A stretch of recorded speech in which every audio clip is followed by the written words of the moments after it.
네, 우리가 읽고 있는 누가복음, 누가복음은 지리적으로 구분하면 셋으로 구분할 수 있다고 여러 번 말씀을 드렸습니다. 예수님의 갈릴리에서의 사역, 그리고 갈릴리에서 예루살렘으로 올라가는 그 길에서의 사역, 그리고 예루살렘의 사역, 이렇게 셋으로 복음 전체를 구분할 수가 있는데, 그 중에 우리는 갈릴리에서 예루살렘으로 올라가는 길에 있습니다. 그리고 이제 예수님이 예루살렘에 거의 다 도착을 했습니다. 거의 다 왔습니다. 우리가 지난주에 예수님과 한 부자 관리를 만나서 함께 나눈 대화를 살펴봤습니다. 그 부자는 어려서부터 율법을 잘 지켜온 경건하고 도덕적인 인물이었습니다. 예수님은 그 부자에게 나를 따르려면 모든 재산을 가난한 자에게 나눠주고 따르라, 이렇게 권면을 했는데 그 부자는 근심하면서 돌아갔죠. 그리고 그 돌아가는 부자를 보며 예수님이 말씀하셨습니다. 낙타가 바늘길을 들어가는 것이 부자가 하나님 나라 들어가는 것보다 쉽다, 이렇게 말씀하셨습니다. 지난주에 이어서 오늘은 예수님이 또 한 명의 부자를 만납니다. 어릴 때부터 교회를 다녔던 분들은 아주 많이 들었던 삭개오라는 인물입니다. 사실 지난주 본문 이후 여리고 맹인을 치유하는 사건이 있거든요. 하지만 그걸 제가 건너뛰고 바로 삭개오 본문으로 온 이유는 이 지난주에 그 부자와 오늘 이 삭개오, 이 두 명의 부자를 함께 비교하면서 성경을 읽기 위해서입니다. 예수님이 예루살렘으로 올라가는 길에 가장 마지막으로 방문하는 도시가 여리고입니다. 여리고를 지난다는 것은 이제 예루살렘이 코앞에 있다, 거의 다 도착했다라는 의미입니다. 여리고는 팔레스틴에서 가장 비옥한 땅을 가진 곳 중에 하나입니다. 천연 자원이 풍부하고 꿀과 대추와 야자 열매가 많이 나고, 그리고 세계적으로 명성이 높은 값비싼 발삼 향유가 생산되는 곳입니다. 또한 온화한 기후로 왕족들의 휴양지로 이용되는 도시이기도 합니다. 수영장, 정원, 목욕탕, 경마장, 극장을 갖춘 거대한 궁전도 있었습니다. 그래서 이스라엘 북부 주요 도시, 해안 도시들과 남쪽의 이집트를 연결하는 교통의 요충지이기도 했기 때문에 막대한 재물이 모이는 도시가 이 여리고였습니다. 그래서 성서학자 바클레이는 여리고가 팔레스타인에서 가장 많은 세금을 거둔 도시였다, 이렇게 설명을 하고 있습니다. 오늘 만나는 인물인 삭개오는 이 여리고의 세관장입니다. 이 세관장이라는 단어는 성서에서 아마 이곳에 유일하게 등장할 텐데요. 여러 세리들을 관리하는 중간 관리자급이 되는 사람입니다. 여리고를 드나드는 정치인들과 관계를 맺을 수 있는 나름 높은 위치에 있는 사람인 거죠. 그러니까 일반 세리들보다는 훨씬 더 막대한 재산을 모을 수 있는 인물입니다. 그가 세관장의 자리까지 오를 수 있었다라는 것은 세리로서 로마인들에게 상당한 업적을 쌓고 실력을 인정받았다라는 의미고요. 다른 말로 하면 그만큼 자기 동족들의 고열을 잘 짜냈다 라고 평가할 수가 있겠습니다. 당연히 훨씬 더 많은 유대인들의 경멸을 받았던 사람입니다. 지난주에 예수님이 만났던 그 부자 관리는 태어날 때부터 부자였습니다. 그러니까 어릴 때부터 남을 속이거나 남을 빼앗거나 할 필요가 전혀 없었습니다. 하지만 이 삭개오는 출생부터가 달랐던 거죠. 그도 아마 부자로 태어났다면 스스로 세리가 되지는 않았을 겁니다. 하지만 그렇지 못했고 그는 남들의 손가락질을 받는 직업을 선택했습니다. 결국 이 삭개오도 못지않은 부자로 성공할 수가 있었던 거죠. 예수님이 여리고 마을을 지나가실 때 이 삭개오도 그 소문을 들었습니다. 갈릴리에 있는 유명한 랍비, 또 혹시 메시아일지도 모르는 사람이 여기를 지나간다, 이제가 사는 곳을 거쳐간다라는 소식에 아마 이 삭개오는 호기심이 생겼습니다. 단순한 호기심일 수도 있고요. 아니면 대부분의 랍비들이 세리들을 경멸하고 죄인 취급한다는데 그 사람은 세리하고 같이 식사를 한다더라. 그의 별명이 세리와 죄인의 친구라더라. 심지어 제자들 중에 세리 출신도 있다더라. 이런 소문들 때문에 이 예수님을 동경하게 됐을지도 모릅니다. 게다가 몇 주 전에 예수님이 하신 비유 중에 바리새인과 세리의 기도하는 비유도 있죠. 바리새인보다 세리가 더 의롭다라고 이 파격적인 말씀을 하셨는데, 이 소문이 입소문을 탔을 수도 있습니다. 원래 소문이라는 게 이게 앞뒤 다 자르고 자극적이고 흥미 위주로 나기 때문인데요. 이런 소문들 때문에 삭개오는 아마 예수님을 꼭 만나고 싶은 그런 마음들이 생겼을 거라 생각이 됩니다. 어쨌거나 그는 예수님이 어떤 분이신지 호기심이 생겨났고 그분을 꼭 보고 싶었습니다. 그는 이제 예루살렘으로 가기 위해서 지나가야 하는 그 길목에서 예수님의 얼굴을 한번 보고 싶은 마음이 생긴 거죠. 하지만 이런 생각을 삭개오만 한 것이 아니죠. 이미 너무 많은 사람들이 예수님의 얼굴을 한번 보려고 모였습니다. 수많은 군중들이 밀집해 있었고 삭개오는 키가 작았습니다. 그래서 그는 예수님의 얼굴을 보기 위해서 돌무화과 나무, 개역개정은 뽕나무에 올라갔던 거죠. 그의 목적은 예수님이 과연 어떻게 생겼나, 그 예수님이 누군가 얼굴 한번 보는 것, 이게 목적이었습니다. 그런데 모든 사람이 얼굴 한번 보고 싶어 했던 그 예수님이 이 자신이 매달려 있던 나무 아래로 오는 거죠. 상당히 민망한 상황이 됐습니다. 그러면서 삭개오야 어서 내려와라. 오늘 내 집에 묵어야겠다. 이렇게 말씀하십니다. 저는 이 본문 읽을 때마다 어떻게 남의 집에 신세 지겠다는 말을 이렇게 당당하게 하는 사람이 있나 라는 생각을 한 적이 있습니다. 하지만 예수님이 삭개오에게 이렇게 요구할 수 있었던 것은 이것이 신뢰가 아니라 그에게 오히려 기쁨을 주는 것이기 때문이었습니다. 어떤 유명한 랍비도 바리새인이라 할지라도 사실은 일반 유대인들도 누구도 삭개오 집에 발을 들이거나 함께 식사하는 것을 원치 않았습니다. 오히려 동족의 피를 빨아먹는 세리라며 경멸했죠. 근데 남들이 다 보고 싶어하는 동경의 대상, 셀럽 중에 셀럽인 예수님이 자신의 집에 발을 들인다니까 이 성경은 삭개오가 얼른 내려와서 기뻐하며 예수님을 맞았다라고 설명을 하고 있습니다.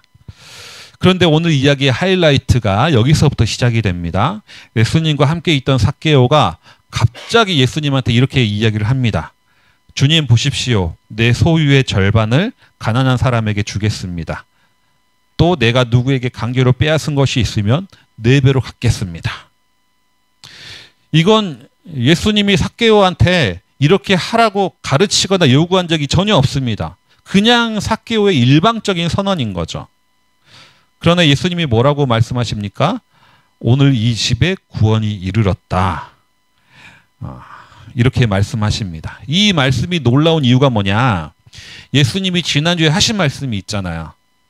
부자가 하나님 나라에 들어가는 것은 낙타가 바늘귀 들어가는 것보다 훨씬 더 어렵다라고 말씀을 했는데 그 어려운 걸 해내는 사람이 바로 그 다음 장에 나타나는 거죠. 삭개오가 그걸 해냅니다. 여기서 우리는 지난주에 그 부자 관리를 떠올릴 수밖에 없는 거죠. 같은 부자입니다. 특히 지난주에 부자 관리는 어려서부터 율법을 아주 잘 지킨 사람이죠. 오늘 만난 삭개오는 율법은커녕 오히려 동족들에게 비난을 받는 사람입니다. 세관장입니다.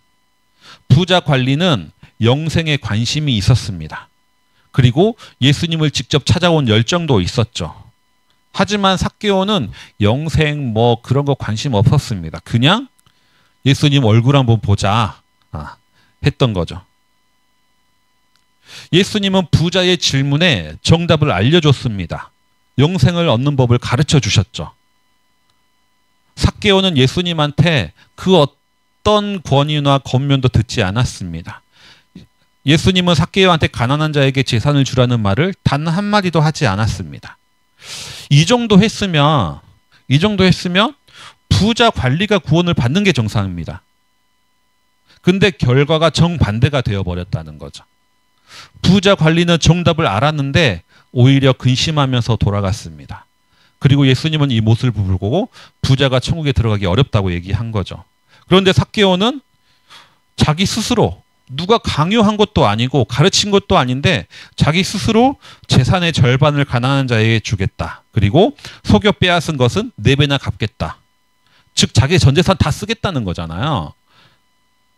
상식적으로 생각하면 부자 관리가 구원을 얻어야 되는데 전혀 다른 결과가 나와버렸다는 거죠. 왜 이러한 일이 일어났을까? 이게 의문이 든다라는 겁니다. 우리 이찬수 목사님이 사랑의 교회 중등부 사역을 하실 때 쓴 책이 있습니다. YY 부흥 보고서라고, 제가 그 20살 때 이 책을 읽었으니까 한 25년 넘게 된 책입니다. 중등부 중학생들은 이제 사역자들 사이에서는 외계인이라고 불리거든요. 이제 내년 되면 외계인이 2명 우리 교회에 생기는데, 교회학교 사역자들이 가장 꺼리는 부서가 중등부입니다. 근데 이찬수 목사님은 이 중등부 사역을 10년을 하신 거죠. 그래서 이거는 인정을 해야 된다라고 저는 생각을 합니다. 교회학교 교사는 교사 면허증이 있는 것도 아니고, 나이 드신 권사님도 하고 고등학교 막 졸업한 청년도 하는 게 교사이다 보니까 중학생들이 교회학교 교사를 신뢰하지 않습니다. 말을 거의 안 듣죠. 이찬수 목사님은 이 책에서 교회학교 교사가 중학생들에게 영향력을 미치기 위해서 4가지의 커뮤니케이션 단계를 따라야 한다라고 말씀을 하셨습니다. 4가지의 커뮤니케이션 중에 첫 번째 단계는 잡담의 단계입니다. 아이들과 대화를 할 때는 먼저 시덥지 않은 이야기, 잡담들을 많이 하면서 친해져야 된다라는 겁니다. 이렇게 잡담을 충분히 하고 나서 친밀감이 형성됐을 때 서로의 깊은 대화를 할 수 있는 단계가 되는데, 이것이 두 번째 단계인 카타르시스 단계입니다. 이 카타르시스 단계까지 오면서 함께 감정을 충분히 공유하고 났을 때, 그때 이제 서로에 대한 신뢰가 생기기 시작한다는 거죠. 이때 이제 교회학교 교사가 가르칠 수 있게 된다는 겁니다. 이게 3번째 단계인 정보 전달의 단계라는 거죠. 그리고 이 정보 전달의 단계를 거친 다음에 비로소 학생들에게 교사가 영향력을 미칠 수 있게 된다. 마지막 4번째 단계인 설득의 단계에 진입할 수 있다라고 말씀하셨습니다. 잡담의 단계, 카타르시스 단계 거치고 나서 정보 전달이 가능하고, 그리고 나서 설득이 가능하다라는 겁니다. 그런데 여기서 이 책에서 한국 교회에서 교회 교육이 실패하는 이유가 뭐냐? 이 앞에 2단계를 건너뛰고 바로 3번째 단계인 정보 전달의 단계, 바로 가르치려고 한다는 거죠. 그래서 아이들이 교회 교육이 되지 않는다라는 글을 읽었습니다. 이 내용들을 한 줄로 요약하면 뭐냐면, 사람에게 영향력을 미치고 사람을 변화시킬 수 있는 것은 관계에서 온다라는 겁니다. 아무리 맞는 말을 한다고 해서 변화되는 것이 아니고요. 정답을 가르쳐 준다고 해서 변화되는 것이 아니라 관계가 사람을 변화시키더라 라는 말씀인 거죠. 10년 동안 중등부 사역을 하고 나서 이찬수 목사님이 결과적으로 했던 말씀인 겁니다. 그렇기 때문에 누군가에게 변화를 시키고 누군가에게 영향력을 미치고 싶다면 그 사람과의 인격적인 관계가 먼저 이루어져야 되고, 그 사람과의 친밀함에 관심을 가져야 된다라는 겁니다. 다시 본문으로 돌아보면 처음에 우리가 던졌던 질문의 실마리를 좀 찾아볼 수가 있을 것 같습니다. 부자 관리는 예수님한테 와서 예수님에게는 관심이 없고 자기의 질문에 대한 정답을 구했습니다. 영생에 대한 질문을 했고 그 정답을 듣고자 했죠. 그리고 예수님은 그에게 정답을 가르쳐 주었습니다. 하지만 정답을 들은 그 부자 관리는 변화되지 않았다는 거죠. 이 삭개오는 영생에 대한 관심도 없었고 정답에도 관심이 없었습니다. 심지어 질문도 없었습니다. 하지만 이 삭개오는 변화됐고 구원을 얻었습니다. 어떻게 이런 일이 가능하냐? 왜냐하면 삭개오는 예수님 그분에게 관심이 있었기 때문인 거죠. 삭개오는 예수님을 만났기 때문입니다. 부자 관리는 정답을 구했지만 삭개오는 예수님을 구했다라는 거죠. 그래서 맥스 루케이도는 예수님처럼이라는 책에서 이렇게 표현을 하고 있습니다. 부자 관리는 약을 원했지만 삭개오는 의사를 원했습니다. 부자 관리는 퀴즈의 정답을 원했지만 삭개오는 스승을 원했습니다. 이렇게 이야기했던 거죠. 관리는 예수님이 영생을 얻는 방법을 알려주시기를 원했습니다. 하지만 예수님 자신이 영원한 생명임을 알지는 못했던 거죠. 삭개오는 영생에 대해서는 전혀 관심도 없었습니다. 그저 예수님 함께 만나고 식사하고 교제하는 것을 기뻐했을 뿐입니다. 하지만 오히려 그랬던 삭개오는 영생을 얻었습니다. 우리가 구약에 보면 또 한 명의 부자가 있습니다. 이 두 명의 부자하고는 차원이 다른 부자가 한 명이 있는데 우리가 서로 함께 많이 나눴던 욥이죠. 욥은 부자일 뿐만 아니라 온전하고 정직하고 하나님을 경외하는 인물이었습니다. 그런데 이 욥이 갑자기 아무 이유 없이 고난을 당하기 시작합니다. 전쟁을 통해서 전 재산을 잃어버리고 그리고 자녀들도 죽임당하고 온몸에 종기가 나서 계속 자기 몸을 긁으며 살았습니다. 오죽하면 아내는 하나님을 욕하고 차라리 죽어라 라고 말할 정도였습니다. 친구들은 위로해주기는커녕 오히려 네가 죄가 있으니까 고난을 당하지 하면서 정죄를 했습니다. 이 극심한 고난 앞에서 욥은 하나님께 질문했습니다. 왜 대체 내게 이런 일이 일어납니까? 그래서 그는 전능자가 내 앞에 딱 서가지고 내 질문에 대답해 주길 바란다 라고 당돌하게 요구하기까지 했습니다. 실제로 그 전능자가 하나님이 욥 앞에 딱 나타났는데 그때 하나님은 욥의 질문에 대답하기는커녕 오히려 폭풍 질문 세례를 하는 거죠. 욥기 3장에 걸쳐서 하나님의 말씀이 나오는데 모든 것이 다 질문입니다. 욥의 질문에 하나님은 절대 대답하지 않고 오히려 훨씬 더 많은 질문을 퍼붓습니다. 그런데 이렇게 하나님의 폭풍 질문을 들은 욥은 아주 놀랍게도 만족합니다. 자신의 고난의 이유에 대해서 아무런 언급도 듣지 못했는데 욥기를 다 읽고 나면 욥기는 놀랍게도 만족하고 마음의 평안을 얻습니다. 그래서 욥기를 다 읽고 났으면 하나님도 만족하고 욥도 만족하는데 읽은 나만 만족하지 못하는 그러한 상황이 펼쳐지는 거죠. 이게 뭐야? 그런데 욥이 만족할 수 있었던 이유가 무엇일까요? 답은 하나입니다. 하나님을 만났기 때문인 거죠. 그래서 욥은 고백합니다. 내가 주께 대하여 귀로만 들었으나 이제 눈으로 주를 배웁니다. 귀로만 들었던 하나님을 눈으로 보고 나니까 그동안에 자기 마음에 생겼던 질문들이 아무런 의미가 없어진 겁니다. 인생의 참된 만족은 답을 아는 것에 있는 것이 아니라 하나님을 만나는 것에 있기 때문이다라는 거죠. 미국의 스탠리 하우어워스라고 하는 신학자가 있었습니다. 현존하는 기독교 최고의 석학 있었습니다고 하니까 죽은 게 되는데 아직 살아계십니다. 현존하는 지구 최고의 석학이고 기독교 윤리학의 최고의 권위자 중에 한 명입니다. 그런데 이 스탠리 하우어워스의 화려한 명성 이면에는 어두운 그림자가 있었습니다. 왜냐하면 그 교수의 부인이 아주 심각한 조울증 환자였기 때문입니다. 그녀는 하우어워스에게 자신은 예술가이기 때문에 다른 남자와 잠자리를 가져야 한다라고 주장했고 심지어 다른 남자를 성적으로 유혹하기도 했습니다. 때로는 밤새도록 환청에 시달리기도 했고 또 온몸에 벌레가 달라붙었다라고 주장해서 있지도 않는 벌레를 뜯어내는 신용을 밤새도록 하기도 했습니다. 집안의 전 재산을 남편과 상의 없이 다 써버리기도 했고 자살 시도도 했습니다. 그러면서 그 모든 분노의 대상을 남편인 스탠리 하우어워스에게 쏟아냈습니다. 스탠리 하우어워스 교수는 어떻게든 어린 아들과 함께 살아남으려고 노력했지만 하나님께 기도하면 기도할수록 눈물밖에 나지 않았다라고 합니다. 대체 왜 하나님이 나에게 이런 일을 하는지, 하나님의 일을 하고 하나님께 헌신할수록 왜 더 고난이 찾아오는지 계속해서 질문했지만 아무런 답을 찾을 수가 없었다라고 말합니다. 이 스탠리 하우어워스가 2011년도쯤에 풀러 신학교 사경회에서 자신의 아내에 대해서 이렇게 담담하게 풀어놓기 시작했습니다. 이때 이제 많은 사람들이 놀랐다고 하죠.